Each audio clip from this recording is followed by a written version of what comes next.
देखिए दोस्तों, यहाँ पे हम बात करने वाले हैं आज न्यूरोग्लिया सेल के बारे में। न्यूरोग्लिया सेल को हम ग्लियल सेल भी बोलते हैं और ये जो होता है एक तरह से सपोर्टिव सेल होता है। नर्व सिस्टम जो होता है, हमारा नर्वस सिस्टम जो होता है, इसका ये सपोर्टिव सेल होता है, इसका सपोर्टिव फंक्शन होता है। तो इनके बारे में हम देखेंगे तो ये 3 टाइप का होता है। न्यूरॉन जो सेल होता है उसका काम होता है मैसेज को कंडक्ट करना एक पार्ट से दूसरे पार्ट में।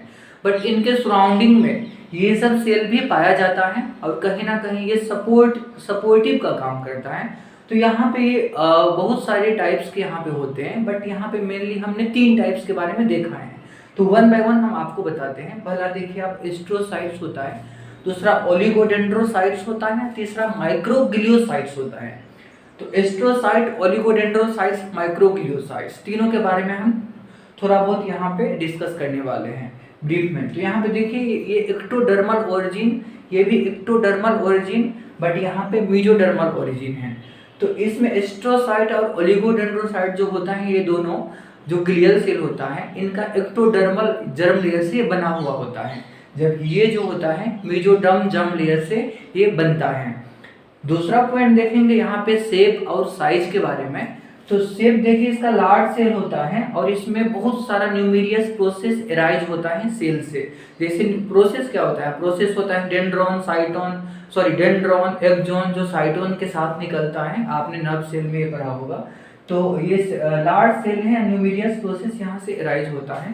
बट इसके बारे में बात करेंगे, ये तो स्मॉलर सेल है, इसमें कुछ ही प्रोसेस देखने को मिलता है, किसमें, ओलिगोडेंड्रोसाइट में।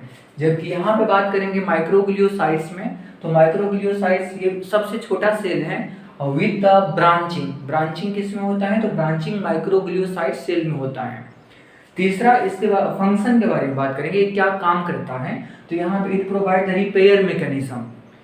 कोई सा भी यहाँ पे जहाँ पे रिपेयर का काम आता है, यहाँ पे यही सेल करता है। जैसे it provide repair mechanism and replace damage tissue या डेड टिश्यू को रिप्लेस करता है, उसको रिपेयर करने का काम करता है।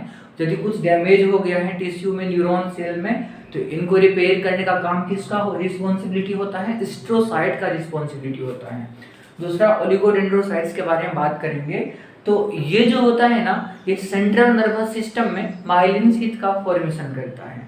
माइलिन शीथ एक फॉस्फोलिपिड होता है जिसका ये फॉर्मेशन करता है किसमें, central nervous system, brain and spinal cord में। जबकि पेरिफेरल नर्वस सिस्टम में जो माइलिन शीथ बनाने का रिस्पॉन्सिबिलिटी होता है, ये स्वान सेल बनाता है। वहाँ पे जो एक्सॉन पे स्वान सेल पाया जाता है, वो बनाता है वहाँ पे माइलिन शीथ। और यहाँ पे बात करेंगे तो ये स्कैवेंजर है, ये फेगोसाइटोसिस करता है डेड सेल को, ये फेगोसाइटोसिस करता है, उसको इंगल्फ करता है और फिर इनको साफ करता है फेगोसाइटोसिस करके। तो ये हमने देखा है न्यूरोग्लिया सेल के बारे में, 3 टाइप्स के बारे में, इनके अलग अलग हमने फंक्शन भी देखा है।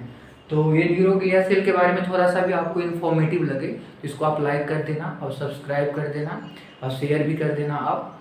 Thank you.